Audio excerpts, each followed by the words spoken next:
बिस्मिल्लाहिर्रहमानिर्रहीम। अस्सलाम वालेकुम तमाम दोस्तों, उम्मीद है खैर आफियत से होंगे। आप देख रहे हैं हमारा यूट्यूब चैनल निगाह टीवी 640। अगर आप हमारे चैनल पे न्यू हैं तो हमारे चैनल को सब्सक्राइब कर दें और साथ ही बेल आइकन ऑल को प्रेस कर दें ताकि मजीद न्यू आने वाली वीडियो का नोटिफिकेशन मिल सके। चलते हैं आज के मौजू की।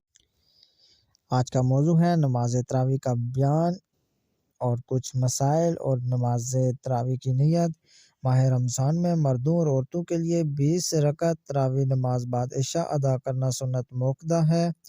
हदीस इरशाद नबी करीम सल्लल्लाहु अलैहि वसल्लम ने कि जिसने रमज़ान की रातों में क़याम किया उसके पिछले गुनाह माफ़ कर दिए गए।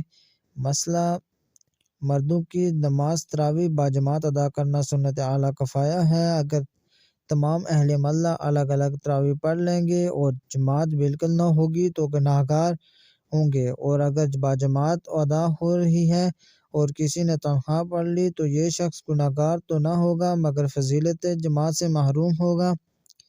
मसला नमाज तरावी 20 रकात 10 सलामों के साथ अदा करें और हर 4 रकात के बाद थोड़ी देर आराम कर लेना मुस्तहब है।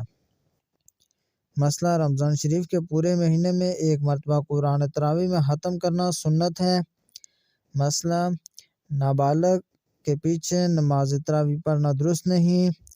मसला बाज़ जगह तरावी में कुरान शरीफ 15 से 20 दिन में या इसके बाद महीना ख़त्म होने से पहले ख़त्म हो जाता है तो बहुत से लोग इसके बाद नमाज तरावी छोड़ देते हैं। ये गलत है क्योंकि कुरान शरीफ ख़त्म करना मुस्तकिल सवाब की चीज़ है और महीने तरावी पढ़ना अलहदा मुस्तकिल सुन्नत है।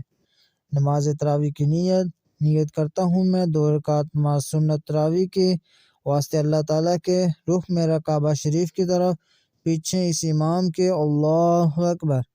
अगर हमारी वीडियो अच्छी लगे तो हमारे चैनल को सब्सक्राइब कर दें। शुक्रिया।